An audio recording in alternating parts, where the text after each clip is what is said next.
On va tout de suite passer à la première table ronde. On va rentrer un petit peu dans le dur du sujet de cette journée sur les proches, la place des proches et la personne de confiance. Donc avec Grégoire Moutel, et j'appelle aussi Lucille Herzog et nos collègues juristes Gilles et Raoul Cormeil et Anne Caron d'Église. Donc on aura les regards pluridisciplinaires, hein, de la médecine, de la sociologie et du droit dans cette première table ronde sur la place des proches et le rôle de la personne de confiance dans les questions de santé et de décision en santé. Et donc je suis avec ma collègue professeure de droit Sylvie Moidon-Châtaignier qui va co-animer cette table ronde avec moi. Et voilà, je lui laisse la parole. Merci, merci beaucoup. Merci de la sollicitation de l'EREB pour intégrer cet espace de réflexion. Je dirais que ce colloque, il est d'entrée de jeu très dynamique puisque les flèches sont tout de suite décochées, hein, à savoir que on s'interroge tout de suite sur un dispositif obsolète. Alors, dispositif obsolète, alors même que c'est un dispositif qui a un franc succès dans toutes les lois concernant les personnes vulnérables, que ce soit entre 2002 et 2024, il n'y a pas une loi sans qu'on parle de la personne de confiance. Donc ça suppose quand même d'expliciter pourquoi c'est un dispositif aussi obsolète, comment l'espace envisage de discuter sur ce point. Et tout de suite, donc, je passe la parole au professeur Grégoire Moutel qui va envisager la question de cette unicité de la personne de confiance pour qu'ensuite on puisse en débattre. Professeur. Juste un petit point. Comme on a déjà un petit peu de retard, je demanderai à tous les intervenants de bien respecter le temps de parole. Merci. Et l'espace éthique investit sur un gros réveil qui marche. Oui, pour répondre, Sylvie, à votre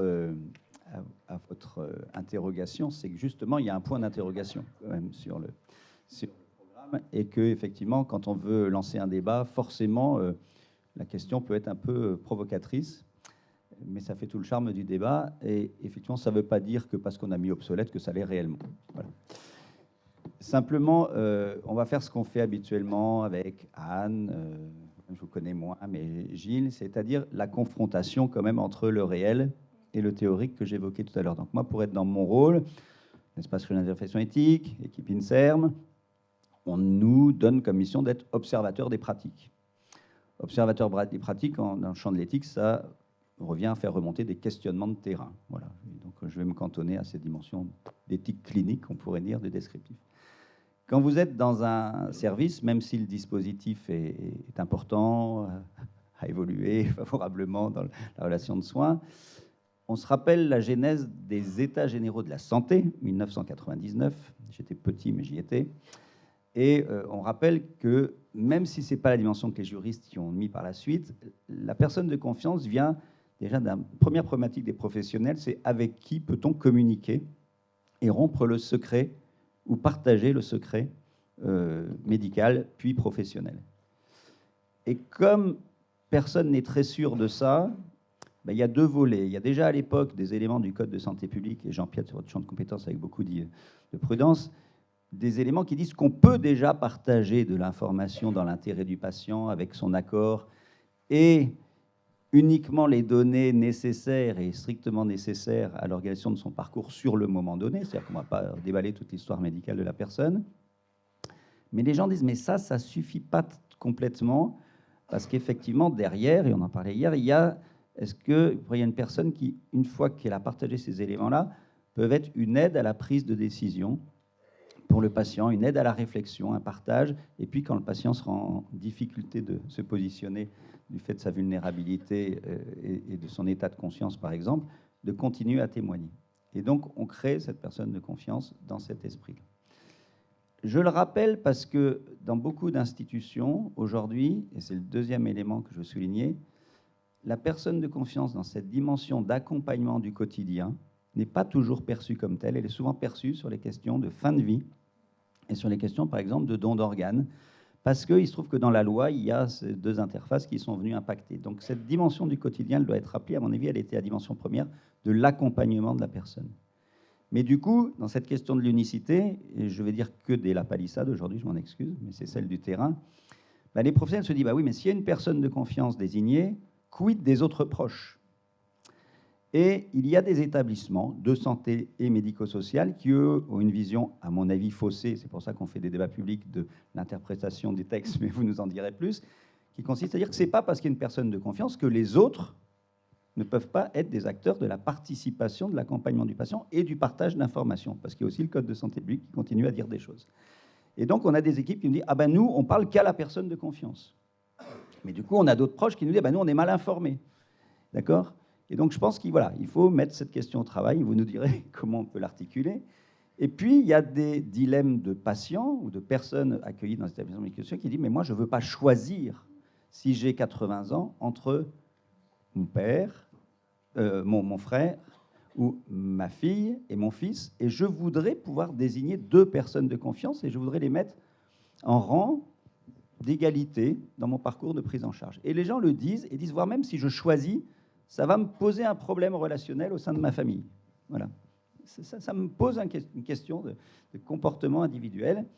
Et on sait bien qu'effectivement, du côté du droit ou de la décision médicale, si quand on va faire une décision complexe, après on a deux personnes de confiance et qu'elles ne disent pas la même chose, c'est ce que je vis quasiment toutes les semaines. Je partage avec Nathalie des fois cette interrogation à la chambre mortuaire du CHU, quand vous avez deux membres de la famille qui vous disent l'un veut être au cimetière de Colleville enterré et l'autre veut aller au crématorium.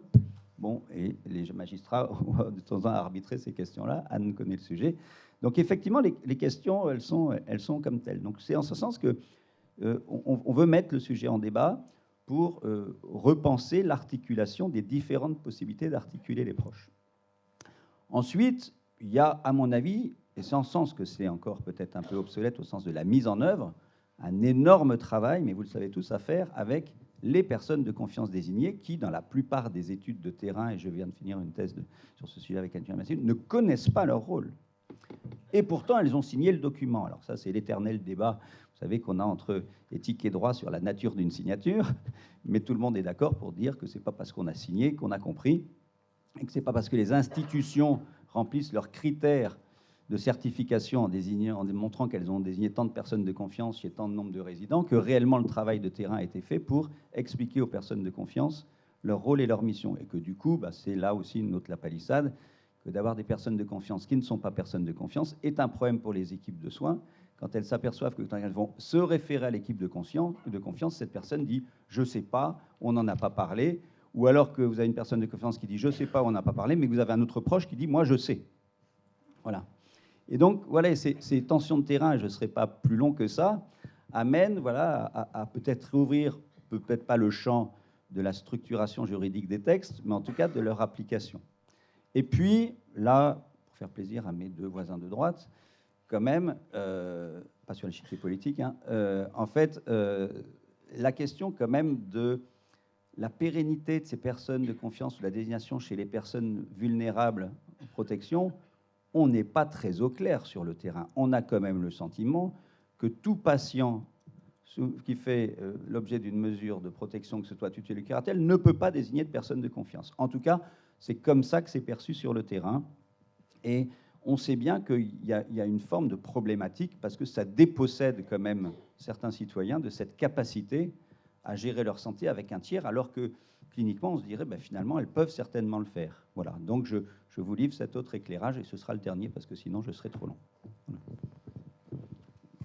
Merci beaucoup d'avoir replacé cette question à la fois, je dirais, dans le temps et l'espace, l'espace familial, amical aussi, puisqu'il y a cette question aussi des relations de proximité avec les personnes vulnérables. Et puis le temps aussi, vous l'avez évoqué, pour savoir justement à la fois le témoignage que peut donner cette personne de confiance et puis la durabilité justement de ces témoignages, l'épuisement des personnes de confiance aussi, quand pour certaines, lorsqu'elles sont bien informées, peuvent aussi être épuisées à remplir un rôle parce qu'elles doivent soit envisager de gérer des conflits internes ou être une interface toujours très, très sollicitée. Donc, merci beaucoup pour ce premier aspect. Et puis, je passe la parole à Madame Herzog sur la question, alors là aussi provocatrice, de ce proche légitime. Le proche, il est parfois défini dans certains textes, mais un proche légitime n'est pas une notion qui apparaît dans les textes. Pourquoi une telle question? Et quelle est la promesse derrière ce qualificatif? Je vous passe la parole, Madame Herzog. Je vous remercie et je remercie aussi les organisateurs, bien sûr, de ce colloque interrégional d'éthique en santé et je les remercie de leur invitation.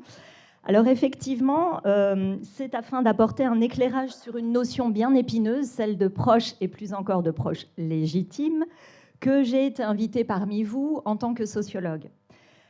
Qui sont en effet nos proches ? Si je vous demande de penser à 3 ou 4 personnes dans vos entourages respectifs que vous qualifieriez de proches, je suis sûre que vous êtes capable de leur donner un visage. Cela pourrait être votre mère, l'un de vos frères, votre fille, un collègue confident, un ami, une cousine, mais me voilà déjà arrivée à 6.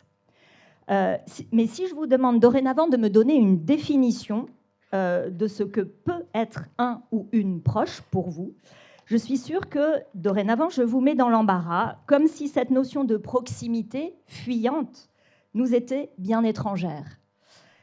Qui peut aujourd'hui, au regard des configurations familiales plurielles, être considéré comme proche, suffisamment proche, ai-je envie de dire, pour nous accompagner dans un parcours de soins et éventuellement pour être désigné comme personne de confiance, c'est-à-dire proche légitime, à qui je peux accorder en fait ma confiance.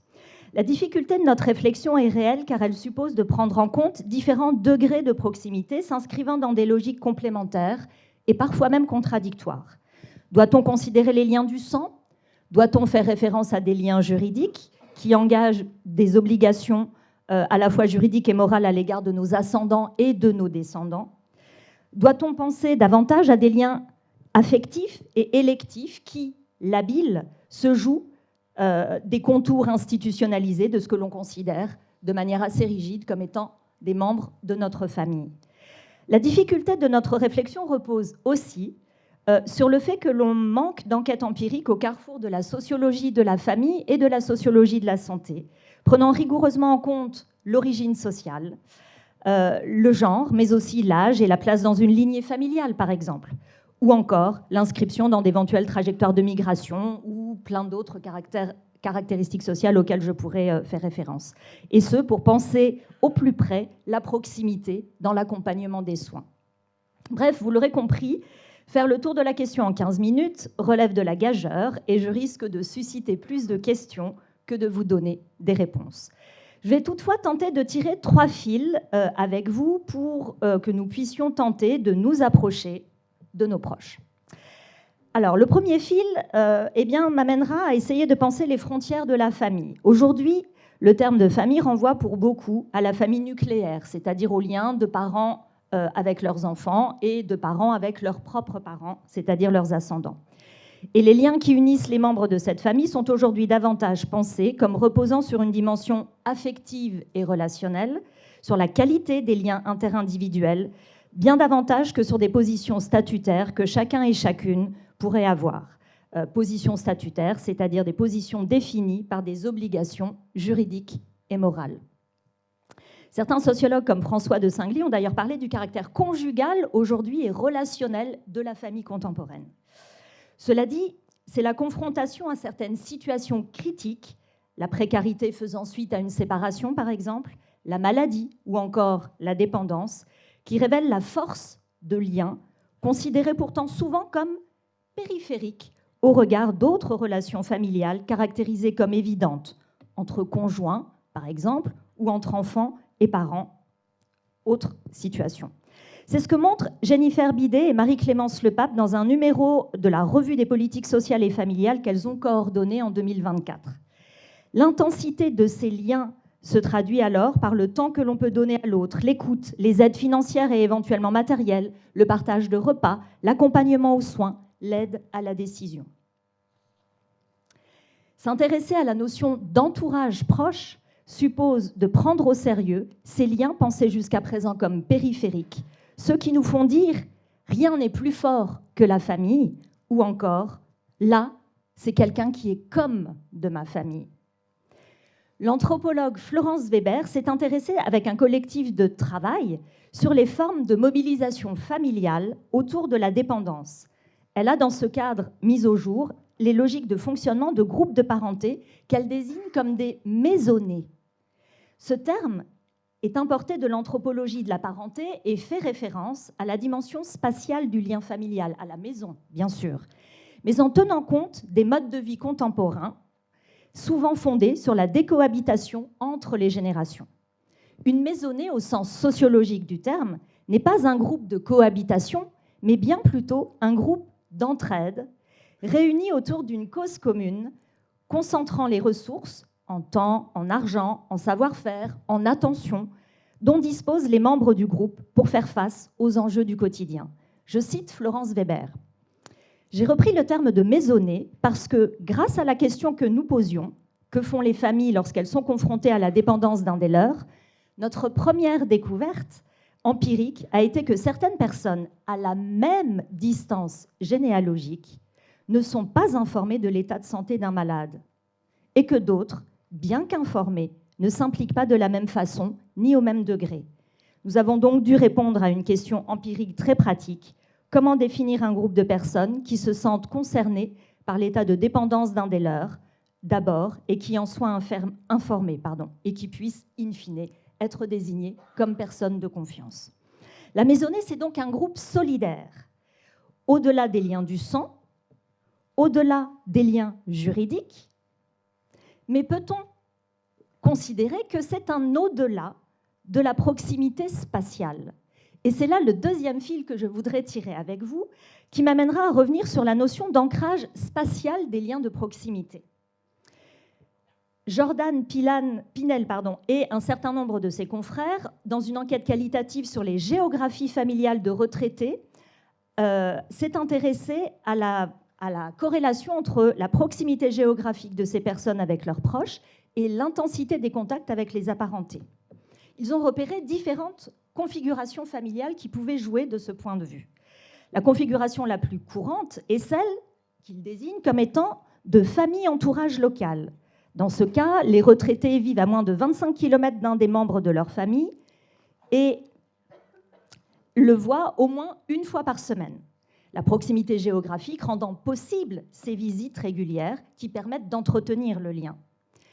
Alors attention, la proximité spatiale ne suffit pas à elle seule et je crois que vous vous en doutez très bien.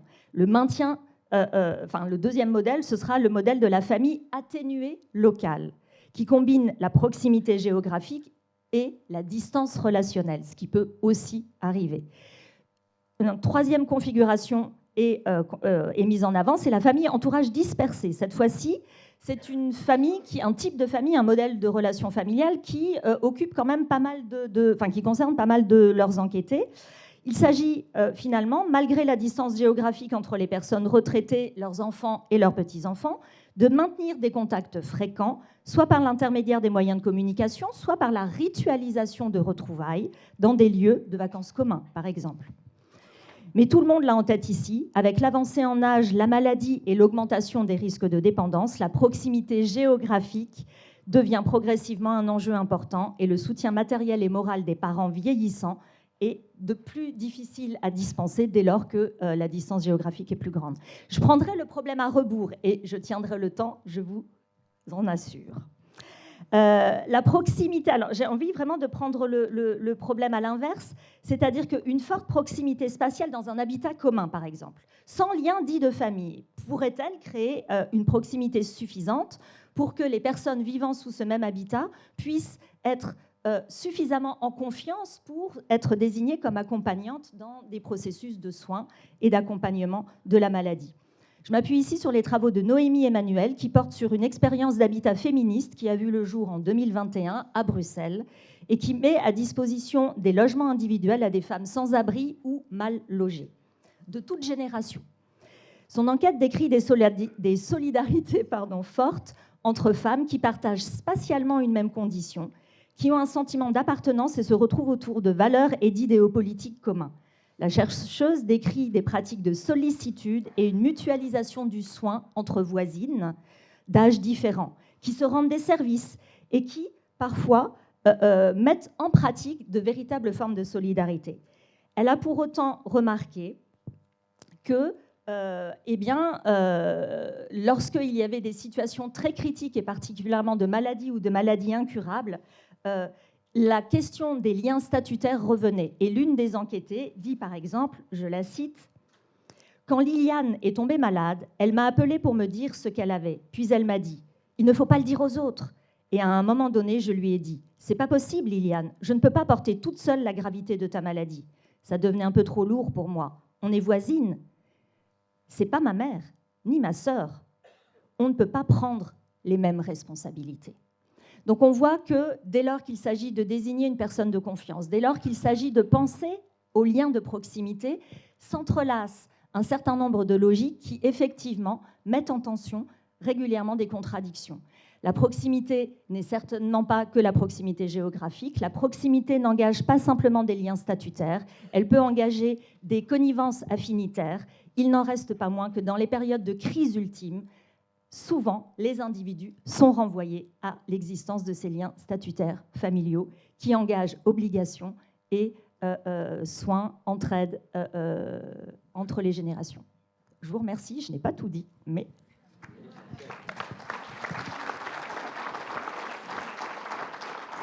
Merci beaucoup, Lucile, pour cet éclairage qui montre que pour la sociologie et l'anthropologie, voilà, la question de la proximité, la question de la famille, c'est une question très complexe et voilà, qui trouve différentes façons de se manifester selon les configurations familiales, sociales, etc. Alors ça me fait penser, c'est marrant, parce que Anne Caron d'Église me disait hier soir, pour le droit, le proche, c'est très clair. Donc on va avoir deux points de vue un peu différents. Voilà. Le droit va nous éclairer un peu sur sa vision de ce que c'est qu'un proche et les questions que ça pose éventuellement, et peut-être un peu moins complexe que pour les sciences humaines. Merci beaucoup pour cette introduction. On a décidé d'inverser nos interventions à l'un et à l'autre. Bonjour à toutes et à tous. Il nous a été demandé à la fois de réfléchir à la notion de proche, mais aussi de la penser et d'essayer de proposer des pistes de construction de la place du proche dans un dispositif qui a comme clé de voûte, on pourrait dire comme ça, la désignation de la personne de confiance, dont il a été dit que le dispositif sous forme, en tout cas de provocation, pouvait être obsolète, mais pas forcément tant que ça, qu'il faudrait peut-être l'adapter. Alors, du point de vue du droit, effectivement, on a un certain nombre de réponses. Mais comme toutes les réponses juridiques, ce sont des réponses qui donnent des bases, qui donnent un cadre, mais qui ne donnent pas nécessairement de solution. Parce qu'ensuite, en pratique, c'est évidemment beaucoup plus complexe. Donc, je voudrais partager avec vous, dans le temps qui est le mien, et je vais regarder l'horloge, je voudrais partager plusieurs points d'attention. D'abord, quand nous réfléchissons à ce que doit être la place des proches, il faut que nous nous décalions un tout petit peu pour nous demander, mais en réalité, quelles questions on va leur poser? Comment va-t-on les choisir? Et à partir de quoi? À partir d'un principe fondamental qui est que nous devons toujours rechercher la volonté de la personne elle-même. Et ça, c'est tout de même la base de notre réflexion. Avant d'aller chercher des proches, il faut que nous soyons extrêmement exigeants sur le recueil de la volonté de la personne elle-même. En effet, nous sommes dans un système démocratique fondé sur l'idée que l'homme, la femme, sont dotés d'une volonté personnelle libre qui doit pouvoir s'exercer dans la sphère privée et encore plus intime, mais qu'à côté de cette volonté personnelle, pour que la vie en société fonctionne, il faut une volonté générale. Une volonté générale qui est un bien commun, qui va organiser les bornes de la volonté personnelle. Et c'est ça qui est compliqué quand on construit des dispositifs d'accompagnement, d'aide ou de représentation, c'est-à-dire de substitution de la volonté d'une personne qui ne peut plus s'exprimer. Parce que quand elle ne peut plus s'exprimer, il faut effectivement essayer de trouver une solution.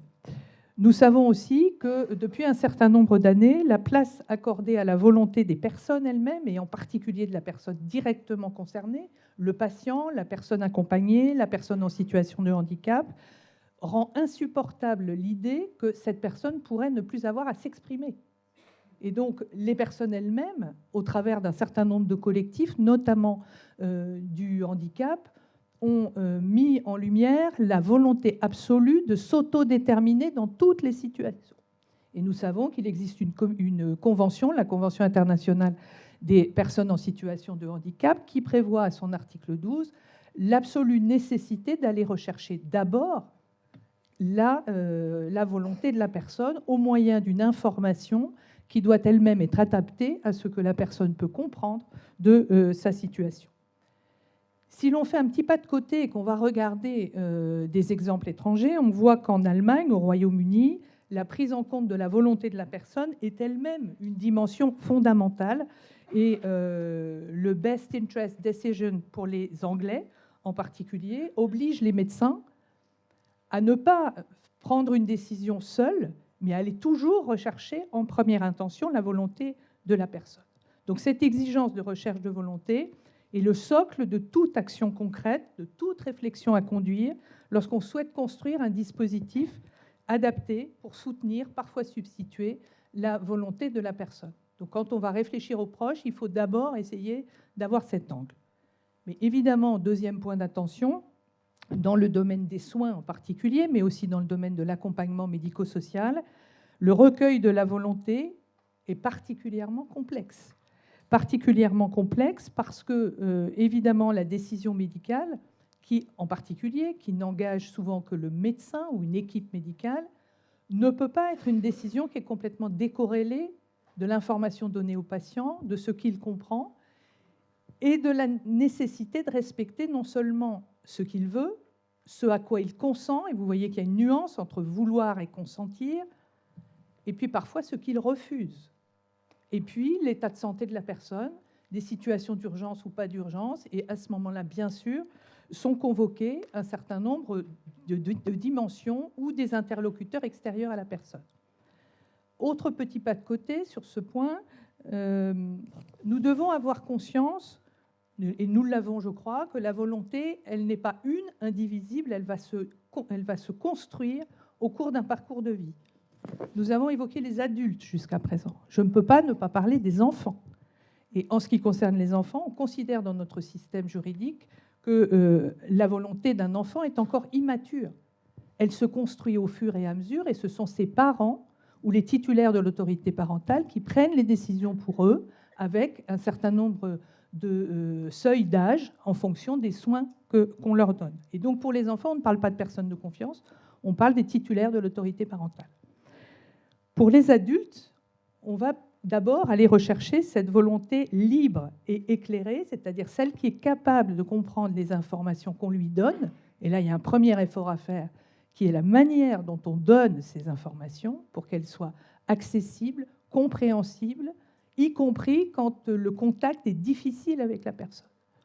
Et là, on sera dans une volonté qui doit être éclairée, qui permet au patient ou à la personne accompagnée de se projeter dans une décision qui va l'engager. Et puis, on a des obstacles à cette volonté, et on est alors dans une volonté altérée, voire empêchée. Elle est altérée lorsque la personne ne comprend pas les informations ou lorsqu'elle est en difficulté. Elle est empêchée lorsqu'elle ne peut absolument plus rien exprimer. Et je fais ici la différence entre ne rien pouvoir exprimer et ne pas pouvoir communiquer, ce qui est encore autre chose. Et donc, face à cette volonté affaiblie, et c'est de celle-là dont on parle, se mettent en place un certain nombre de mécanismes. D'abord des mécanismes informels. Il y a un certain nombre de situations dans lesquelles le droit donne des bornes, mais en réalité, ce sont des mécanismes informels. On va essayer de savoir ce que la personne veut, ce qu'elle ne veut pas, et qui va pouvoir nous renseigner sur ce qu'elle a pu vouloir ou ce qu'elle aurait pu vouloir. Et puis, il y a des mécanismes juridiques d'anticipation, et c'est là qu'on se prend que la désignation de la personne de confiance, mais aussi les directives anticipées prennent leur place. Et puis d'autres mécanismes, comme le mandat de protection future, qui est le fait d'anticiper par avance sa propre altération pour pouvoir être soutenu ou représenté dans les décisions qu'on a à prendre, y compris les décisions médicales.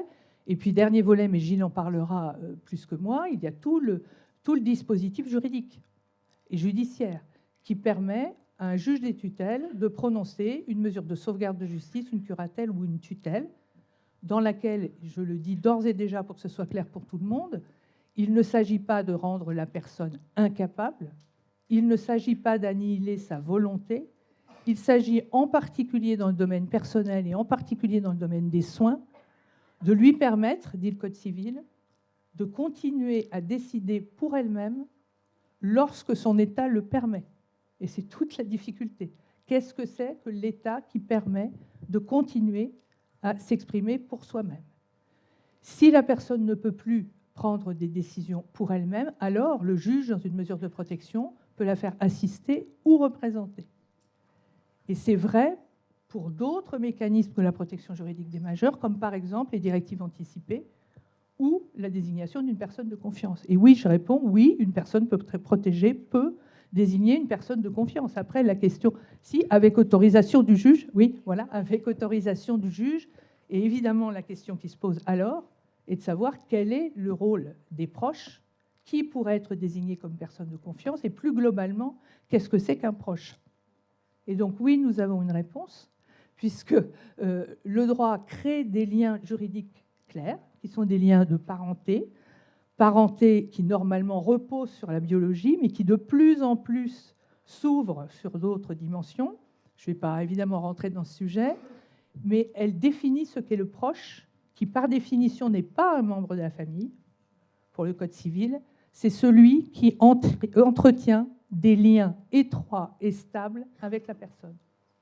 Pour nous, c'est simple comme définition. Lien étroit et stable. Ça veut dire qu'il faut effectivement être en proximité et pas géographique, affective. Il faut avoir des liens stables, c'est-à-dire pas pendant quelques jours, quelques mois, quelques années, on est déjà un peu plus solide. Il faut qu'on soit dans des relations vraiment d'affection et de confiance, ce qui veut dire, par exemple, on a coutume de dire que l'aide à domicile, que le banquier, que le médecin, et là c'est plus compliqué, mais le médecin n'est pas un proche au sens du Code civil. Alors une fois qu'on a dit ça, eh bien comment on arbitre entre tous ces proches? Qui va arbitrer? C'est la question que vous avez posée, et c'est selon moi du cas par cas. Évidemment, ça suppose une mise en débat. Que faire quand il n'y a pas de proches? Parce qu'effectivement, il y a un certain nombre de situations dans lesquelles il n'y a pas de famille, ou alors elle est très éloignée, elle est en conflit. Il n'y a pas de proche. Il y a le voisin, mais le voisin n'est pas forcément un proche, mais il peut l'être. Donc c'est vraiment du cas par cas. Et puis troisième point, je surveille le chronomètre, quel rôle? Qu'est-ce qu'il faut lui demander? Est-ce qu'il faut lui demander d'être dans l'accompagnement? Est-ce qu'il faut lui demander de dire ce que la personne aurait voulu? Est-ce qu'il faut lui demander de participer à une décision? Tout cela est évidemment extrêmement compliqué et on a une tension aujourd'hui entre, d'un côté, la société de manière générale qui sollicite pour toute décision une volonté libre et éclairée parce que c'est elle qui va engager et qui va éviter d'éventuelles mises en cause de responsabilité. Et puis de l'autre côté, une société qui compte de plus en plus de personnes isolées pour lesquelles nous n'avons pas la possibilité d'avoir désignation à bonne distance d'une personne de confiance ou même de la qualité de proche.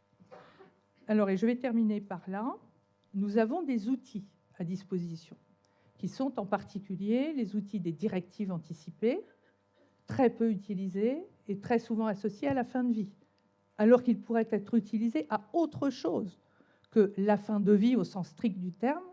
On pourrait être sur la fin de la vie, sur le processus, sur le parcours, ce qui n'est déjà pas la même chose, et on pourrait être plus clairement sur des directives anticipées de vie. Qu'est-ce que je veux? Qu'est-ce que je ne veux pas? Comment je les exprime? Pour l'instant, on est très mauvais sur ce sujet, et nous avons, je pense, beaucoup à travailler, et j'y reviendrai s'il y a des questions sur ce point. Le deuxième dispositif, c'est la personne de confiance. Personne de confiance qui est encore trop associée à la personne de confiance en santé.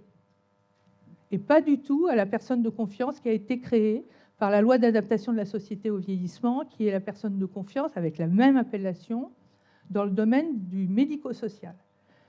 Cette appellation a fait l'objet chez un certain nombre de praticiens d'incompréhension. Certains disant, mais appeler de la même façon la personne de confiance dans le médico-social et la personne de confiance dans les hôpitaux en particulier, c'est mettre de la confusion. Personnellement, je ne le crois pas.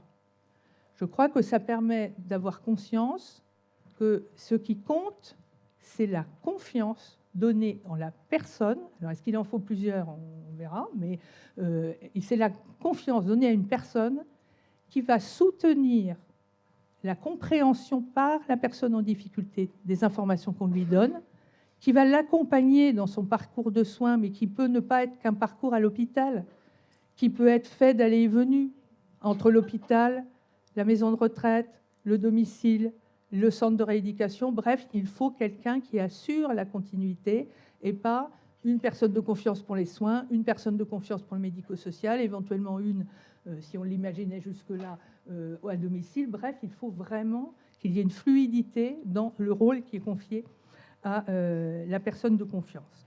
Alors, si l'on voyait aujourd'hui des perspectives, puisqu'il a été demandé de réfléchir à la construction, il faudrait bien évidemment que nous nous demandions quel est le champ d'intervention de la personne de confiance. Est-ce qu'il en faut une? Est-ce qu'il en faut plusieurs? Sur quelle base? Est-ce que ça doit être forcément une personne qui est dans la proximité, telle que je l'ai définie tout à l'heure, ou est-ce que c'est plus complexe que ça? Et si c'est plus complexe que ça, j'ai entendu, notamment, je crois tout à l'heure, que des enfants, par exemple, dans la même famille, peuvent avoir une proximité différente et peuvent se partager les rôles. Mais nous savons d'expérience, dans l'organisation des mesures de protection, que désigner, par exemple, plusieurs tuteurs ou plusieurs curateurs, c'est très compliqué. Parce qu'après, on se pose la question de la coordination. Qui va l'emporter sur l'autre? Est-ce qu'il doit y en avoir un qui l'emporte sur l'autre? Comment on met en jeu ce qui est censé être le rôle de l'accompagnant, du tuteur, du curateur et de la personne de confiance dans un autre champ, mais complémentaire? Est-ce que c'est de dire ce que l'on pense soi-même en tant qu'adulte, ou est-ce que c'est aller rechercher ce que la personne aurait voulu? Et c'est évidemment normalement ça. Mais sa volonté a pu évoluer. De même, ce que demandent les soignants, et je me tourne vers les soignants, c'est souvent d'avoir un appui sur les arbitrages qu'ils vont devoir faire. Pourquoi le demandent-ils?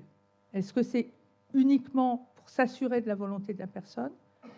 Est-ce que c'est pour stabiliser leurs décisions, pour éviter les éventuelles difficultés par la suite? Là, nous avons aussi un travail à faire. Parce qu'il ne s'agit pas de reconstituer a posteriori des volontés de manière très théorique. C'est évidemment beaucoup plus complexe que ça.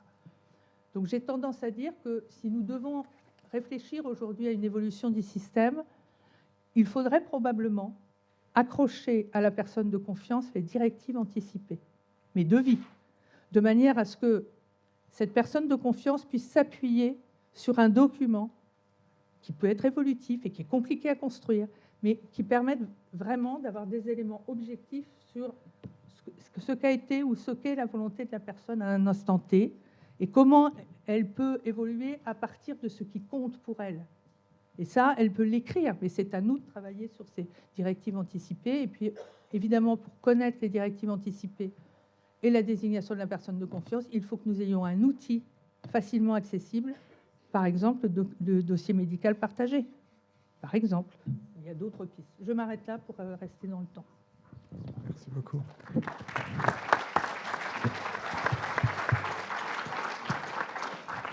Alors bon, ça fera peut-être l'objet des débats, mais c'est vrai que c'est intéressant parce qu'en fait, aujourd'hui, quand même, les directives anticipées sont prioritaires par rapport à la personne de confiance. Il y a une hiérarchisation dans la prise en compte des... Donc là, ça inviterait à revoir un peu ce schéma-là de comment la personne de confiance peut jouer un rôle dans la mise en œuvre des directives anticipées. C'est une piste intéressante. Merci. Gilles, à toi de nous faire part de ton regard sur ces questions. Merci. Merci beaucoup, Guillaume. Je crois que ce que tu as dit est très éclairant. On a dit qu'il y avait une priorité des directives anticipées sur la personne de confiance. Et quand tu dis ça, tu cites la loi. Et bien, quand on est juriste, justement, on doit dire, surtout quand on est dans le soin et face à des décisions extrêmement graves, il ne faut pas se crisper sur la règle. Voilà. Il ne faut pas se crisper sur la règle. Et moi, je trouve que l'enseignement de Portalis est toujours très éclairant. Il ne faut pas désobéir par esprit de servitude. Voilà, il ne faut pas s'enfermer dans la lettre des textes, il ne faut pas se crisper sur la règle. Et justement, ce binôme, personne de confiance et directive anticipée, il est là justement pour donner du sens et évoluer peut-être avec les circonstances. Alors, votre commande, penser et construire les proches, comment on voit les proches, je l'ai vu seulement par rapport à la personne de confiance. Proche et personne de confiance, ce n'est pas la même chose que si on pensait les proches dans d'autres matières du droit. Alors, comme le temps est un peu contraint, je ne vais pas vous lire l'article L1111-6 du Code de la santé publique, mais c'est quand même ce qu'il faudrait faire si on était assez rigoureux. Et on découvrirait assez vite qu'il faut dissocier le fond et la forme, c'est-à-dire finalement, qu'est-ce que c'est une personne de confiance, quel est son rôle, quelle est sa fonction, qu'est-ce qu'on attend d'elle, comment finalement elle va exercer sa mission, et puis la forme, c'est-à-dire qu'est-ce qui la légitime, qu'est-ce qui l'habilite, qu'est-ce qui lui permet à un moment de dire quelle est la personne de confiance. Donc c'est cette question de l'écrit. La personne de confiance, c'est une institution récente, loi Kouchner, 2002. Et il ne faut pas présumer de nos forces.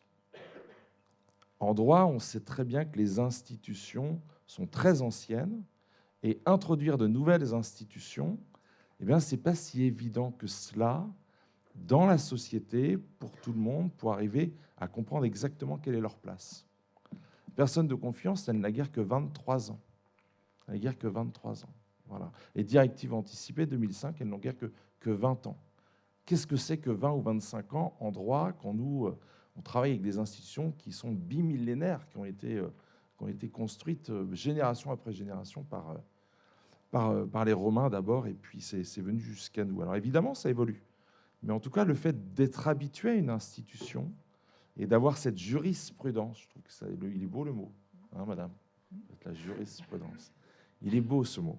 Alors, je voulais vous dire quelques mots d'abord sur la forme et plus exactement sur ce que n'est pas la personne de confiance, avant de vous dire finalement comment être une personne de confiance. La forme, ce que n'est pas la personne de confiance. Il y a deux mots ici qu'il faut avoir à l'esprit, c'est le mandataire à la santé, d'une part, et le représentant légal, d'autre part. Le mandataire à la santé. La personne de confiance n'est pas un mandataire à la santé. Donc, quand on prend la technique du mandat, contrat par lequel une personne appelée le mandant donne un pouvoir de représentation au mandataire pour accomplir un acte juridique qui produira ses effets dans son patrimoine ou sur sa personne. Le mandat à force obligatoire, on a un pouvoir de représentation, c'est-à-dire que le consentement du mandant est porté par le mandataire. Eh bien non, voilà. La personne de confiance n'est pas un mandataire à la personne. Et c'est ça souvent qui crispe un peu les personnes quand elles reçoivent ce titre de personne de confiance, c'est qu'on leur envoie l'image qu'elles vont décider pour. Dans le texte de 2002, ce n'était pas très clair. Mais quand on l'a réécrit en 2016, justement, sur la deuxième loi de fin de vie, on a dit que c'est un témoignage. Personne de confiance n'est pas un témoin, n'est pas un décideur, c'est un témoin. Voilà. Alors là où il peut y avoir de l'ambiguïté, c'est comment se prend la décision médicale. Je vois Aurore qui a écrit un très beau texte sur décision médicale, la codécision. Voilà. Si elle se prend avec le patient et que le patient ne peut pas décider, comment on fait? Et donc on va dire oui, mais en définitive, c'est comme si la personne de confiance décidait pour. Non, il faut quand même rester à sa place, c'est un témoin. Voilà. Alors, ensuite, vous avez la question du représentant légal. Donc Anne a beaucoup reparlé des mineurs. Et le texte nous le dit bien, toute personne majeure peut rédiger des directives anticipées. Donc là, le législateur a fait ce choix aujourd'hui. Peut-être qu'il ne le fera pas demain avec les grands adolescents. Il a considéré qu'un mineur ne peut pas désigner une personne de confiance. C'est dans la loi, mais ne nous crispons pas. Et je sais très bien que dans les pratiques, si on avait un grand mineur qui avait donné des confidences à un de ses proches, elle serait évidemment entendue. Ouais, et puis il y a des directives anticipées. Mais clairement, le représentant légal, c'est important, non pas pour les mineurs, parce que le représentant légal décide pour, c'est pour, dans les mesures de protection juridique, quand on a un tuteur. Alors d'abord, vous dire que le mot représentant légal, on l'a supprimé dans le Code de la santé publique, ordonnance du 11 mars 2020, pour désigner le tuteur, et même le curateur, car je crois qu'au ministère de la Santé, sous le mot représentant légal, parfois on voyait aussi le curateur. Il n'y a plus de représentant légal qui désigne un organe d'une mesure de protection juridique. On parle d'ailleurs d'un représentant judiciaire ou d'un assistant judiciaire. Et en règle générale, Anne Caron-Déglise l'a dit, le juge des tutelles ne va pas s'immiscer dans la protection de la personne. Il reste sur l'article 459 alinéa 1er. La personne continue à décider seule si son état le permet. Il y a quelques textes spéciaux sur quelques décisions graves, mais de manière générale, on ne fait rien. En revanche, si la prévisibilité de ne pas pouvoir s'exprimer est là, dans ce cas-là, on va donner à ce curateur ou à ce tuteur une mission d'assistance. Et si c'est un tuteur ou dans une habilitation familiale par représentation, une mission de représentation. Et là, j'en arrive à la mission, toujours sur la forme et les mots. Qu'est-ce qu'on attend de la personne de confiance? Un témoignage? Est-ce que c'est seulement un témoignage? Est-ce que c'est un avis?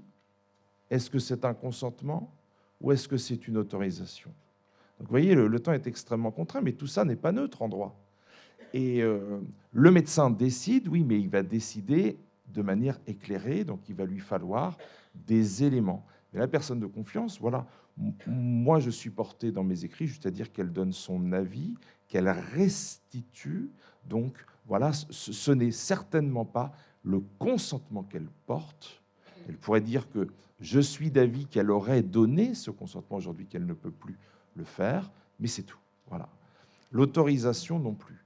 Et je trouve que le gros travail qui a été fait dans l'ordonnance du 11 mars 2020, l'article L1111-4, enfin, -8, voilà, vous avez un texte sur quand est-ce qu'on peut demander au tuteur de décider pour.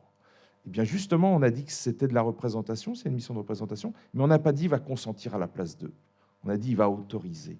Parce que ce n'est pas la même chose d'autoriser un acte. Consentir, c'est aussi s'engager à l'acte. C'est se soumettre. Hein, le sujet et l'objet. On se soumet, on est l'objet de l'acte médical. Donc sur la forme, c'est très important. J'ai peut-être été trop long, mais c'est très important, c'est de comprendre que ce n'est qu'un témoin. Le fond, maintenant. Le fond, c'est lié à cette question. On dit qu'il est obsolète. C'est quand même pas rien, quand même. Hein, c'est un peu subversif de dire que la personne est obsolète. Donc, moi, je crois qu'il ne faut pas changer les mots. Je crois que si on veut qu'une institution gagne du terrain, qu'elle soit adoptée, il faut faire confiance aux mots. On peut modifier la définition, on peut modifier la loi pour justement préciser quelle est la mission, mais il faut laisser les mots. Par contre, il faut justement faire de l'éducation pour arriver à comprendre ce que c'est. Ça fait très longtemps que je considère que ce qui est dommage, qu'on n'ait pas, c'est des associations de personnes de confiance, des groupes de parole de personnes de confiance, où on explique justement ce que ça a été, quel poids ça a été d'être une personne de confiance, avec des psychologues, avec des étudiants, avec des sociologues, avec nous. Enfin, ça serait très sympa si on faisait ça, quoi. Des groupes de parole de personnes de confiance pour échanger justement et éduquer. Vous avez être personne de confiance, voilà. Ça serait bien que dans les établissements hospitaliers, il y ait au moins ces portes ouvertes. Alors c'est le temps qui est important, parce que l'obsolescence apparaît avec le temps. Il y a deux manières d'appréhender le temps, l'instant et la durée. L'instant. Votre personne de confiance, le médecin va aller la rechercher lorsque le patient ne peut plus s'exprimer. Et voilà, de manière un peu brutale, il va lui dire, bon ben voilà, qu'est-ce que j'écris, moi, que je dois tracer, je dois motiver la décision médicale, qu'est-ce que vous diriez, vous, en tant que personne de confiance? la gravité du témoignage qui va être donné à l'instant T.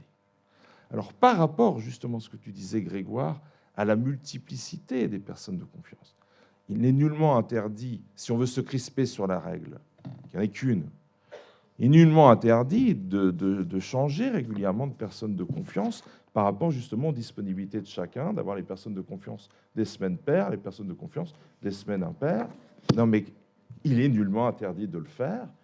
Je ne dis pas que c'est bien, mais je dis qu'une succession de personnes de confiance, ça peut être important, parce que ça doit être le témoin. Comment voulez-vous être le témoin quand vous n'êtes pas là tout le temps? Il faut aussi être un peu réaliste. Et puis, vous avez aussi des rechutes dans les maladies. Vous avez parfois des multi-maladies. On peut se faire soigner sur telle maladie et vouloir en parler à telle personne et pas à telle autre. Et sur telle autre maladie, se sentir plus proche de telle autre personne. Et donc là, j'en arrive à la temporalité. Carbonnier. Doyen Carbonnier, toujours relire Carbonnier, nous dit que sur le tuteur, le curateur, il y a des conditions de recrutement. Eh bien, quand on choisit sa personne de confiance, il faut se dire quelles sont les qualités d'une bonne personne de confiance. C'est d'abord le temps, la disponibilité. On ne peut pas être personne de confiance si on n'a pas été témoin, et on ne peut pas être témoin si on n'a pas vu, si on n'a pas entendu, si on ne peut pas restituer. Restituer quoi? Restituer comment la personne, elle a entendu la maladie, ce diagnostic, c'est parfait, et comment elle est passée par toutes les phases, le déni, la colère, et puis peut-être l'acceptation. Et justement là, au moment où elle ne peut plus parler, elle avait accepté. Ou au contraire, non, elle est restée sur le déni, elle n'a pas encore accepté. Je ne peux pas vous dire si elle a accepté. C'est ça qu'on attend d'une personne de confiance. C'est pouvoir exactement dire, cette personne, où est-ce qu'elle en est dans son processus. Donc la question de la disponibilité, on ne peut pas être une personne de confiance si on n'a pas déjà la disponibilité. L'oralité, ensuite. Personne de confiance, contrairement à l'écrit, des directives anticipées, c'est quelqu'un qui va pouvoir parler. C'est quelqu'un qui va pouvoir se faire comprendre des médecins, qui va arriver à le dire, parfois dans des moments où c'est un peu tendu, où les gens sont un peu fermés, qui va quand même arriver à restituer des choses qui soient exactes. Et puis l'écoute. Une bonne personne de confiance, c'est quelqu'un qui écoute, qui voit. Donc ce n'est pas les mêmes qualités. Vous voyez, en fait, c'est là que c'est la limite de la loi. Il n'en faut qu'une. Comme si on pouvait, sur une seule et même personne de confiance, concentrer toutes ses qualités. Quand c'est un professionnel, c'est facile, on le forme et on devient professionnel et on développe ses qualités parce qu'on est attendu comme professionnel. Mais quand on est personne de confiance et qu'on doit, dans le cours de sa propre vie, parfois quand on est aussi parent, devenir la personne de confiance de son père, de sa mère, de sa belle-mère ou d'un frère éloigné qui a subitement une maladie, est-ce qu'on va pouvoir avoir toutes ces qualités tout seul? Et donc, je trouve que c'est pour ça qu'il faut avoir de l'intelligence et se dire qu'on va en écouter peut-être plusieurs. La question qui va être, s'il n'y en a qu'une formellement à mettre, c'est peut-être celle qui va pouvoir dire le mieux les choses par rapport, être la plus consensuelle par rapport à un groupe de famille. Je ne pense pas qu'il y ait qu'une seule manière de voir les choses. On va voir les choses différemment aussi dans nos familles, on va voir différemment les choses aussi par rapport à telle ou telle maladie, par rapport parfois à la violence. On sait très bien que dans nos groupes d'éthique clinique, on a parfois des hypothèses de personnes qui ont des maladies qu'elles gardent secrètes pour leur famille et qu'elles refusent que leur mari, leurs enfants soient informés. Qui sera cette personne de confiance? Voilà. Donc je crois qu'il faut accepter la complexité de la vie et penser ce dispositif par rapport à l'individualité de cet être qui, justement, un jour peut-être ne pourra plus s'exprimer. Voilà, je vous remercie. Merci. Merci beaucoup. Merci pour avoir respecté ces temps de parole, ce qui nous laisse une vingtaine de minutes pour échanger. Mais je vois tout de suite que Grégoire souhaite réagir. Donc je lui donne tout de suite la parole. Non, pas réagir, mais vous n'avez pas senti le petit frémissement entre Anne et Gilles? C'est-à-dire que quand Gilles a dit on peut en désigner plusieurs, et puis putain, elle l'a pas dit, mais ça va être le bazar. Voilà. Mais en gros, c'est ça la problématique. Alors, histoire que j'ai discuté avec nos procureurs, que je fréquente de temps à autre, tu le sais, Gilles, s'ils avaient à trancher un jour il me dit, je désignerai qui comme expert? Un expert du droit ou un expert médical? Et il me dit, bah, Grégoire, j'en prendrai 2. Et donc, je vous désignerai comme expert médicaux.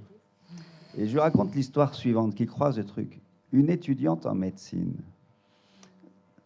5e année, avant de passer le concours de l'internat, et personne de confiance de sa maman pour le suivi de son diabète. Et la maman dit, j'ai également un cancer du sein, et dit à l'équipe soignante, je veux que ma personne de confiance ne soit pas informée du cancer du sein pour ne pas l'inquiéter parce qu'elle va passer le concours de l'internat.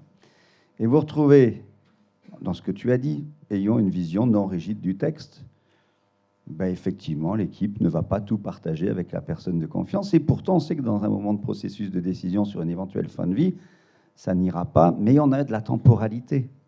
Et dans la temporalité, on va finir par faire que cette personne de confiance partage cette information avec sa fille après le concours de l'internat. Voilà. Donc je crois que c'est ça aussi que nous apprend, voilà, ce qui va être plus de l'éthique clinique et d'expertise. Et puis, sur cette double désignation que j'ai pu écrire, moi aussi, parce que plein de gens écrivent à leur façon.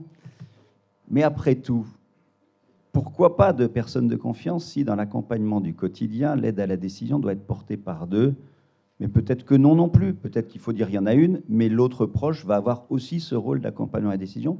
Mais en tout cas, s'il y en avait 2, mettons en dialogue dans la relation de soins, le fait que, parce que les patients sont matures, et des fois beaucoup plus que les professionnels de santé, petite parenthèse, qu'au moment d'une décision de fin de vie complexe, on leur dit, là, pour cette décision-là, vous pouvez être 2. Il faut ou du moins, il faut que les 2 soient raccords.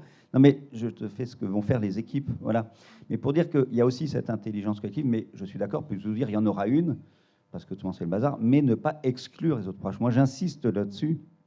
Dans le processus de décision, il y a beaucoup d'institutions, je l'ai dit en introduction, qui ont une vision un peu binaire, enfin monovalente, alors qu'il faut avoir une vision binaire du dispositif. Voilà.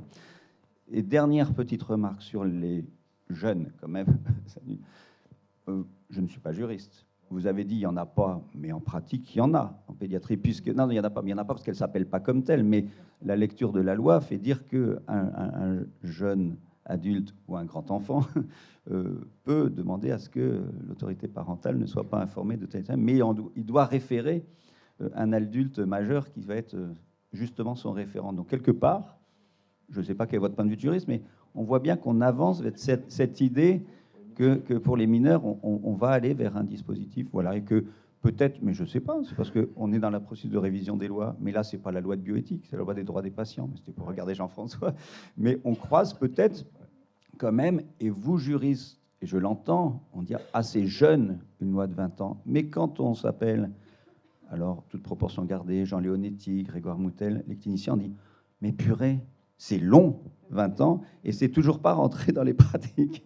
Donc, on a aussi cette temporalité, mais en tout cas, une loi peut peut-être aussi un peu évoluer, je ne sais pas, ou alors on dit on la bouge pas, et vous l'avez dit, c'est l'éducation, et c'est une jurisprudence que je qualifierais de bonne pratique, et que peut-être qu'on doit édicter des guides de bonne pratique ou de mise en œuvre sur la bonne mise en œuvre de la personne de confiance. Voilà, c'était juste pour vous donner un petit contrepoint. Merci. Moi, j'ai différentes réflexions sur cette table ronde très riche que je transmettrai par 2 questions. Madame Herzog, vous avez souligné l'importance de la maisonnée, les évolutions des familles à la fois biologiques et sociologiques. Et je trouve que ça met particulièrement en éclairage l'isolement de certaines personnes, et Anne l'a évoqué. Et je me disais, est-ce qu'on peut imaginer un soutien social, solidaire pour des personnes qui sont complètement démunies? Ça me fait tout de suite penser à ce qui est mis en place quand personne ne peut organiser les funérailles. Eh bien, la société se mobilise pour organiser les funérailles d'une personne. Et donc là, voilà, ça c'est... Est-ce qu'on peut imaginer... une maisonnée encore plus grande, et comment, quelles seraient les précautions à envisager?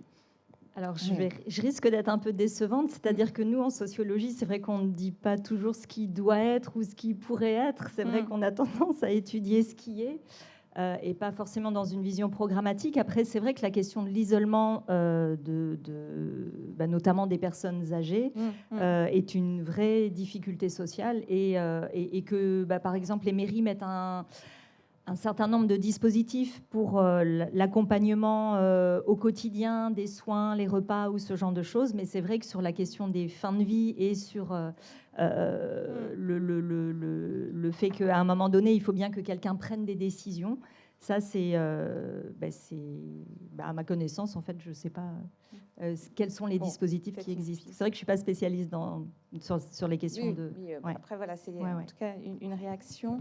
Je vous laisse rebondir, mais juste pour dire que c'est une question très pragmatique pour certaines équipes oui, qu'on rencontre sur le complètement. territoire. Ouais. Parce que tout à l'heure, vous avez dit, et c'est pour ça que c'est bien que vous preniez la parole après moi, qu'on pouvait avoir un doute sur un voisin, un ami, mais beaucoup d'institutions se disent, mais pourquoi pas aller vers ces personnes-là pour être personnes de confiance dans un souci même d'équité. Vous voyez, et donc, en fait, ça revient à la question de quelle latitude on se donne pour aller chercher, dans une proximité non définie, un individu qu'on considérait comme compétent, quoi. Merci. On va tous les deux intervenir, donc je vais essayer d'être courte. Je pense qu'il y a une ambiguïté énorme. Et vous venez de dire, à un moment donné, il faut bien que quelqu'un prenne une décision. Oui. Or, ce que l'on demande à la personne de confiance, Exactement. me semble-t-il, ça n'est pas, me semble-t-il, j'en suis même certaine, bien sûr, mais ça n'est pas qu'elle prenne une décision. Et encore moins de faire peser sur ses épaules une obligation de résultat. Et évidemment, celles qui ont une très, très forte conscience de leur rôle, de ce qu'elles voudraient faire pour leurs très proches, parce que c'est leur mère, leur enfant, etc., ils vont avoir un poids, mais qui est insupportable. J'ai moi-même été personne de confiance plusieurs fois, donc je peux vous le... Enfin, j'ai une expérience personnelle là-dessus.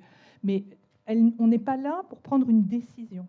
Et donc, je crois que l'une des problématiques essentielles qu'il faut qu'on travaille, c'est de savoir ce qu'on demande réellement à la personne de confiance. Une ou plusieurs, vous avez compris que ça me pose problème quand c'est plusieurs à qui on demande des décisions, parce que là, à mon avis, c'est un contresens. Et donc, le deuxième point, c'est qu'il faut absolument que les équipes médicales et médico-sociales se demandent pourquoi elles vont rechercher les proches de manière générale. La personne de confiance en étant évidemment une. Mais après, on a l'outil des textes qui donne une hiérarchie. Directive anticipée, personne de confiance et personne de confiance avant le conjoint, le partenaire de PACS, les enfants, la famille, etc. Ce qui, évidemment, est très compliqué. Mais il me semble, moi, que dans le processus décisionnel, il y a évidemment à essayer de rechercher un certain nombre d'informations auprès de toutes ces personnes. Mais à la fin, c'est l'équipe médicale qui décide. Ça n'est pas la personne de confiance. Et si ce qui inquiète l'équipe médicale, c'est sa responsabilité, il faut qu'elle travaille sur cette question de la responsabilité. Si c'est une responsabilité morale et un questionnement éthique qui doit être travaillé avec d'autres, alors là, oui, chacun a sa place.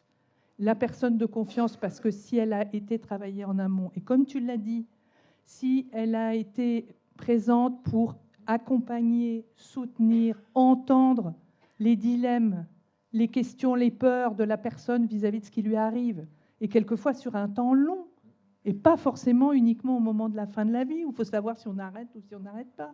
C'est plus long que ça, c'est toute une vie. Donc nous avons, en particulier en France, à faire un gros travail que d'autres pays ont fait.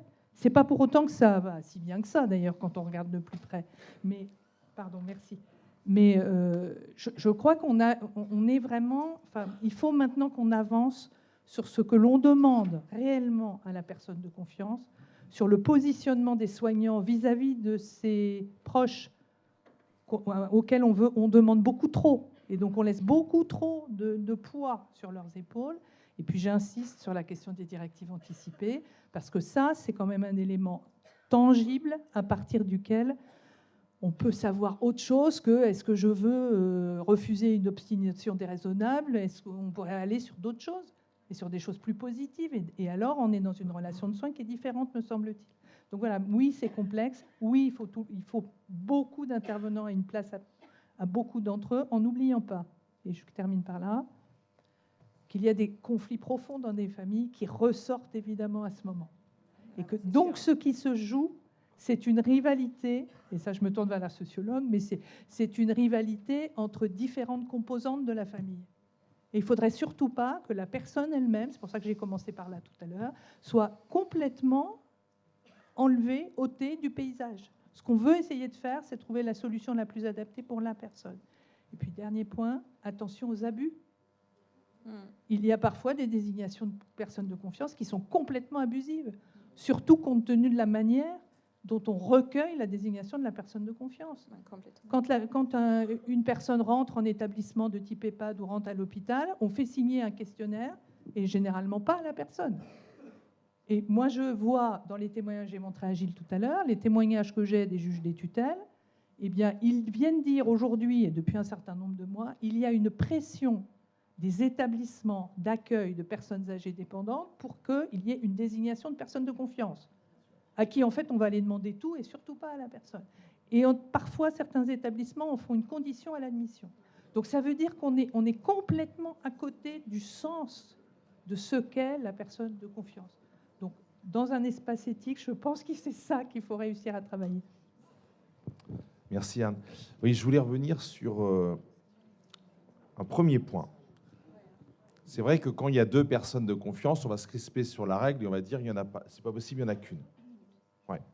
Eh bien, si on n'a pas dit dans les textes comment on articule deux personnes de confiance, moi je dis il n'est pas interdit qu'elles se succèdent dans le temps. En revanche, là où on a progressé, c'est l'articulation entre un tuteur, un curateur et une personne de confiance. Et voilà, je salue les mandataires judiciaires à la protection des majeurs, voilà, qui sont présents. Et donc, quand on travaille avec vous sur la question de la fin de vie, et il est bien évident que vous n'allez pas pouvoir être disponible matin et soir pour être 2 heures à l'hôpital tout le temps.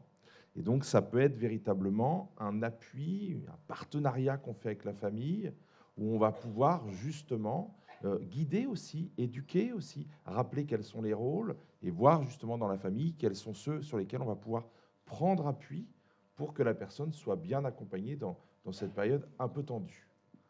Le deuxième point sur lequel je voulais revenir, c'est sur la notion de proche. Pour un juriste, un civiliste, un pur un dur, proche n'existe pas dans le code civil. Cependant, il commence à rentrer. Il commence à rentrer, et c'est vrai qu'on en a une définition, des liens étroits et stables. En fait, ce qui est intéressant, c'est que nous, dans notre vocabulaire, on l'utilise. Pourquoi ? Parce que c'est compliqué. On parle des parents, c'est-à-dire pas les pères et mères, mais tous les ascendants, les descendants, les frères et les sœurs. Et puis à côté, il y a le conjoint, il y a le partenaire pacsé, il y a le concubin. Et quand on veut trouver quelqu'un, on va dire un membre de la famille. Ah, il est d'accord, mais parfois, ça peut être quelqu'un qui n'est pas un membre de la famille, qui entretient des liens étroits et stables. Donc nous aussi, on a pris le mot proche. Mais il faut faire une distinction entre les proches, entre le proche qui a cette légitimité par sa présence dans la famille. Donc on ne va pas douter d'elle qu'elle est proche. Parce que voilà, je dis, je suis la fille, je suis l'époux, je suis le concubin. Là, il n'y a pas de problème. Mais si on ne l'est pas, là, on peut en douter. Alors même qu'on ne devrait peut-être pas en douter. Donc c'est pour ça que l'écrit est fondamental. Parce que l'écrit, quel que soit finalement, qu'on soit ou qu'on ne soit pas dans la famille, on a besoin d'être dedans. Et je voulais peut-être te rappeler, tu te souviens de cette mémorable séance avant le rapport, Anne Carandélis, où j'étais tout seul contre tout le monde. Moi, je te disais, pourquoi on n'a pas, comme en Espagne ou en Belgique, une présomption de personne de confiance quand on est le conjoint? Et tu te souviens, ce jour-là, tout le monde autour de la table était hostile. Moi, je dis, c'est quand même un peu dommage d'être obligé toujours à demander à ce que ça soit écrit. Il y a quand même des familles où c'est à peu près évident. Voilà, il n'y a pas besoin de la désigner ou de l'habiliter. Et, voilà. Et tu te souviens que ça avait suscité une vraie discussion. Et je disais que c'est une présomption simple, on peut très bien la renverser, mais que les présomptions, ce qui est bien, c'est que quand il y a le silence et qu'on n'a pas eu le temps de le faire, au moins, on a la loi pour le dire. Voilà. Mais j'ai bien compris que j'étais minoritaire. Oui. On va... Voilà, encore beaucoup... Oui, encore beaucoup de discussions, parce qu'on pourrait aussi intégrer la notion de proche aidant. Donc voilà. Mais bon, on souhaite laisser la place aussi pour quelques questions de la salle. Ça marche plus, ça. Non, mais Elle marche plus. Merci. Sophie Laroche, je suis cadre de santé au CHU de Caen et également, comme Virginie, j'ai le plaisir de suivre le master 2 d'éthique cette année. Je voudrais ramener un peu de ma place de cadre, la place des équipes et la confronter à cette question qui est de la réelle autonomie de la personne à choisir sa personne de confiance. Alors j'ai pris quelques notes parce que je vais certainement pas aller m'aventurer du côté du droit face à vous, mais en fait, la personne de confiance, quand on lui pose la question à son admission à l'hôpital, en fait, ça fait partie du déroulé administratif. Donc on ne laisse aucun temps de réflexion, on ne donne pas une priorité à la pensée même de cette personne de confiance. Entre son adresse et son numéro de téléphone, on va lui demander quelle est votre personne de confiance. Et quelle est la réelle autonomie de la personne entre ce qui est attendu par les soignants, c'est-à-dire que dans l'esprit des soignants, la personne de confiance est forcément un proche. Moi, je ne pense pas que la personne de confiance, ma personne de confiance ne serait pas un proche, pas forcément. En tout cas, j'aurais besoin de répondre en prenant le temps à cette question. Entre ce qui est attendu des équipes soignantes et qui vient poser un biais, entre ce que la personne pense que ce qui est attendu, à la fois par les soignants qui vont donc le prendre en charge dans une relation qui n'est pas tout à fait symétrique à ce moment-là de l'entrée à l'hôpital, mais dans ce qu'elle pense aussi être attendu de ses propres proches, c'est-à-dire que dans ce qu'il se joue au sein des familles ou au sein de la proximité. Je m'interroge sur la congruence qu'on met entre proximité, confiance et objectivité pour aider à prendre la meilleure décision possible. Le quotidien des équipes, en fait, vient mettre en avant la subjectivité plutôt de la personne de confiance plutôt que l'objectivité. Or, les besoins du patient, je pense qu'ils sont plutôt dans l'objectivité, dans un accompagnement objectif, et en entendant l'accompagnement subjectif des proches, mais peut-être est-ce que ce n'est pas la notion de personne de confiance. Je suis puéricultrice, je travaille dans des services pédiatriques et donc le droit des mineurs, je pense, et c'est là que je n'irai pas creuser trop profondément ma question, mais le droit des mineurs, peut-être qu'il nous ouvre une porte, c'est-à-dire en venant remettre en question le choix implicite des parents ou des détenteurs de l'autorité parentale comme forcément personne de confiance. En ouvrant la possibilité aux mineurs, et pas seulement, moi je pense pour travailler auprès de l'enfance en danger, je pense que ça ne doit pas être uniquement dans le cadre des violences, mais aussi dans le cadre de la protection. Je travaille aussi avec des enfants cancéreux, donc ils ont aussi une volonté de protection de leurs parents. Et ils vont parfois prendre leurs décisions dans le désir de protection de leurs parents au mépris de leurs propres besoins. Et je pense que pouvoir leur offrir la possibilité de choisir quelqu'un qui va les accompagner à la décision en toute objectivité et non pas dans la subjectivité des liens, va pouvoir leur permettre de prendre la meilleure des décisions possibles pour eux. Donc peut-être que c'est le droit des mineurs qui fera avancer le droit général, mais en tout cas, voilà, c'était ça en fait. Aujourd'hui, c'est ça, ce sont les questions des équipes au quotidien. Non, on va faire une réponse en duo avec Anne. Moi, ma première réponse va être brève sur la première incise, le lieu de désignation. Je disais tout à l'heure qu'il fallait qu'on développe la rédaction de bonnes pratiques professionnelles et elles avaient été initiées, puisque j'ai travaillé avec Anne-Laude à une époque là-dessus, puis on n'a pas jamais fini. Ça doit être, selon beaucoup d'experts du sujet, dans les équipes soignantes, dans les services cliniques, ou du moins ça doit être repris dans l'équipe clinique.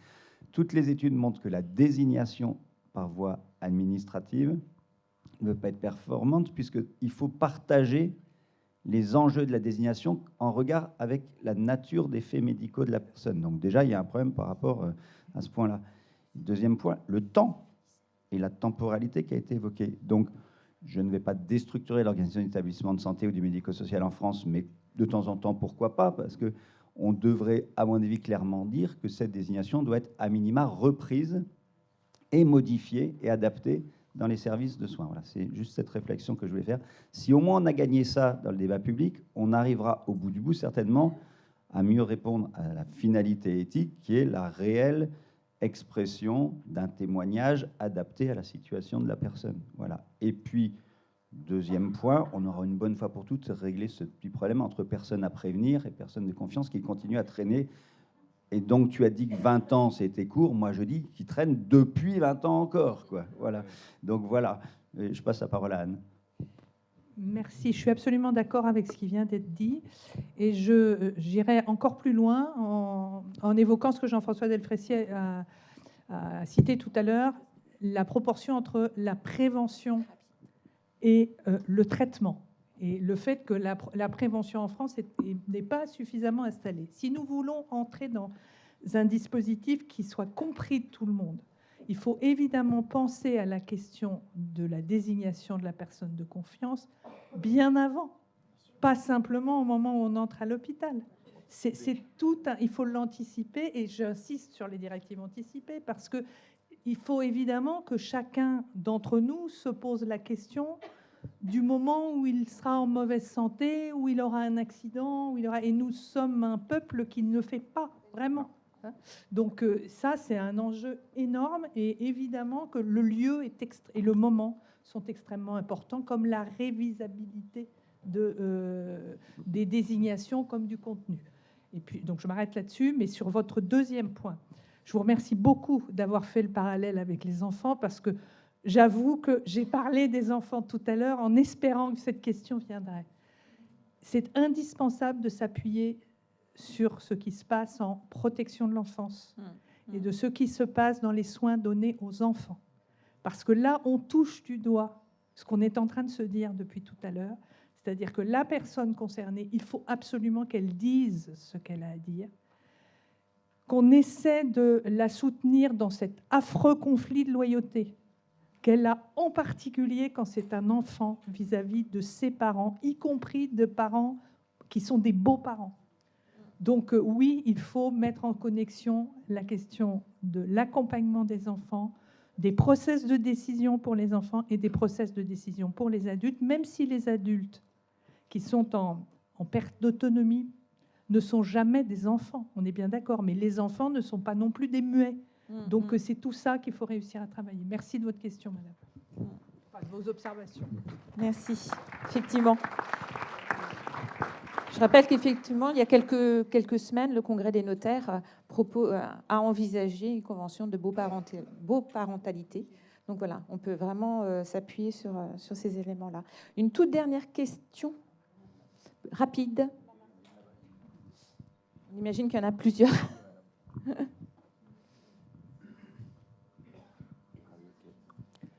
Bonjour, Anne Le Prieur, je suis médecin en EHPAD et aussi aidante d'une jeune fille en situation de handicap. En tant que médecin, la question que je me pose, c'est... excusez-moi. Je vais aller sur les dents parce que je pense que... Voilà, il faut souffler. En tant qu'aidant, ce qui est compliqué, c'est que dans les personnes en situation de handicap, la majorité n'est pas toujours l'état de majorité cognitive de la personne. Donc le parent reste très présent pendant longtemps. Ma fille a fait le choix d'être protégée par une curatelle extérieure. Je trouve que ce qui est compliqué en tant que parent, c'est ce manque de communication et cette nomination extrêmement violente. C'est-à-dire que moi, j'ai appris que ma fille avait une curatelle le jour où je n'ai plus eu accès à ses comptes. J'ai pas eu d'infos, j'ai pas eu de courrier, j'ai rien eu. Non, mais c'est pour vous donner un peu la violence que ça peut avoir. Donc, je trouve que ça peut être compliqué. Alors, les démarches, j'étais au courant des démarches, hein, mais le jour de la nomination, j'ai pas eu l'information. Donc, il y a ce manque qui est assez compliqué. Et après, c'est quelle place, en tant que proche, on peut retrouver ? Parce que c'est vrai que dans ce cas-là, toutes les démarches deviennent compliquées, c'est-à-dire qu'on ne peut plus rien faire, mais même en consultation médicale, on n'a plus de place non plus, en tant que proche et en tant qu'aidant. Donc de fait, la curatrice a trouvé cette solution de la personne de confiance, et j'ai l'impression de retrouver une place depuis ça. Et puis de fait, les professionnels de santé, maintenant, quand ils connaissent la personne, ça fonctionne bien, mais on est dans une situation de handicap où la communication n'est pas simple, où la personne a besoin d'être rassurée pour véhiculer un message, parce qu'elle ne comprend pas tout lors d'une consultation, donc elle demande toujours à être accompagnée. Et souvent, voilà, il y a une espèce de hiatus qui est assez compliqué, je trouve dans ces situations-là. Et puis je reviens sur ma place de médecin. En fait, ce que je trouve compliqué aussi, c'est que nous, je suis médecin d'EHPAD et j'ai été médecin de soins palliatifs, donc je connaissais bien la notion de personne de confiance dans la loi sur la fin de vie, mais je ne la connaissais pas sur la notion de personne de confiance dans l'accompagnement à la santé. Donc je la découvre en tant qu'aidant un peu aujourd'hui, quoi. Donc j'avoue que même en tant que professionnelle, je n'étais pas aussi bien formée que je le pensais. Merci.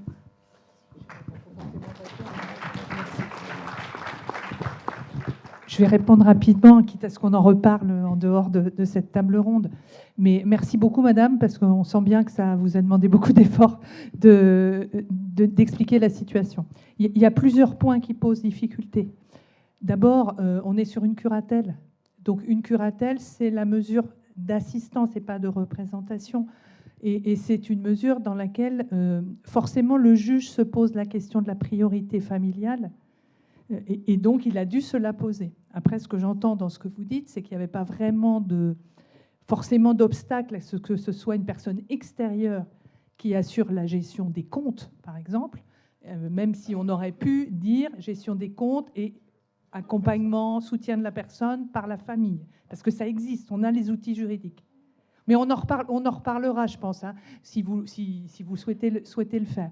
Et manifestement, vous avez quand même eu, au-delà de l'annonce, pardon, c'était là aussi une annonce de la décision qui, enfin moi je dois le dire, n'est pas acceptable. On a eu tous la réaction de dire mais comment est-ce qu'on peut faire une annonce dans des conditions comme ça? Donc nos excuses de la part, on n'y peut rien, mais c'est vrai que c'est pas le processus habituel et ça, il faut le dire et le redire aux collègues magistrats.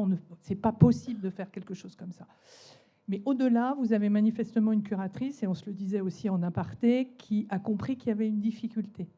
Et donc a essayé de réintroduire votre rôle, votre place aux côtés de votre fille.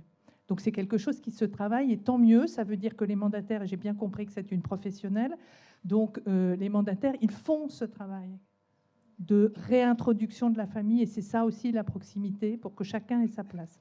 Mais je crois qu'après, l'autre question que ça pose, c'est quelle est la place de votre fille dans les décisions, alors que c'est une curatelle, et donc c'est à elle de dire les choses en débat avec vous, avec la curatrice, etc.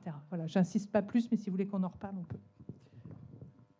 Juste en une phrase, il faut aussi que les équipes soignantes et du domaine médico-social réintroduisent la personne de confiance dans ces situations de curatelle et de tutelle, puisque je viens de prendre date de mes collègues, c'est possible et rien ne l'interdit. Donc il faut aussi que dans les représentations qu'ont les équipes soignantes et médico-sociales, la mesure de tutelle n'exclut pas la possibilité de désigner une personne de confiance. Voilà, il faut le dire. Et sans le juge. Et sans le juge. Et ça, il faut le dire clairement parce que c'est méconnu. Voilà, c'est méconnu. Et nos colloques servent aussi à ça. Merci pour Merci. ce point. Merci à tous les quatre. Merci beaucoup.